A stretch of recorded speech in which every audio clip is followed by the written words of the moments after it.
में कांग्रेस के संगठन का विस्तार लगातार हो रहा है तो मोदी जी के पेट का दर्द बढ़ना स्वाभाविक है। और मोदी जी जब जब डरते हैं, पुलिस, ईडीआई और सीबीआई को आगे करते हैं। ये इतिहास इस बात का गवाह है।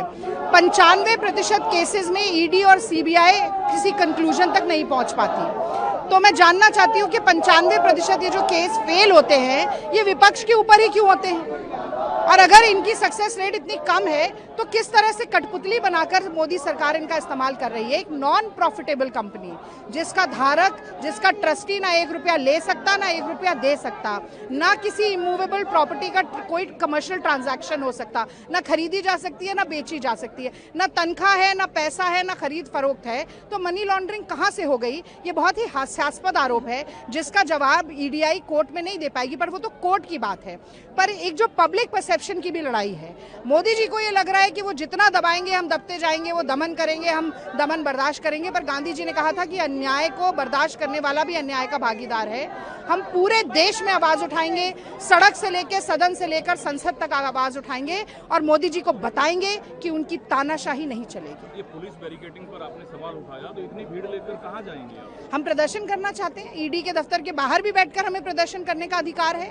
और ये कोई 144 की धारा नहीं लगी है दिल्ली में, अगर लगी हो तो बताइए, तो फिर बैरिकेड क्यों लगाए जा रहे हैं? अच्छा, अगर संघ का कोई प्रदर्शन होता है, वो तलवारें लेकर चलते हैं, वो लाठियां लेकर पूरे देश में निकलते हैं, सुबह सुबह पार्क में लाठियों के साथ खेलकूद करते हैं, वो सब कुछ सही है।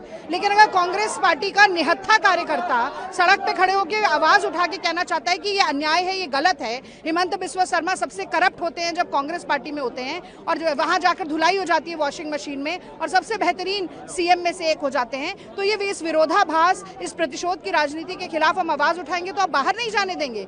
ये लोकतंत्र में नहीं चलेगा भाई साहब। कोर्ट में 11 रेट भी है, बहुत संशोधन अधिनियम के खिलाफ, बिल के खिलाफ सुप्रीम कोर्ट आज से सुनवाई कर रही है। आपकी पार्टी खुद सुप्रीम कोर्ट में है। नहीं, वो तो है। आप देखिए, वक्फ अमेंडमेंट बिल जो है उसकी लड़ाई अलग चल रही है, उसमें भी एक पब्लिक परसेप्शन की लड़ाई है, कोर्ट की लड़ाई है।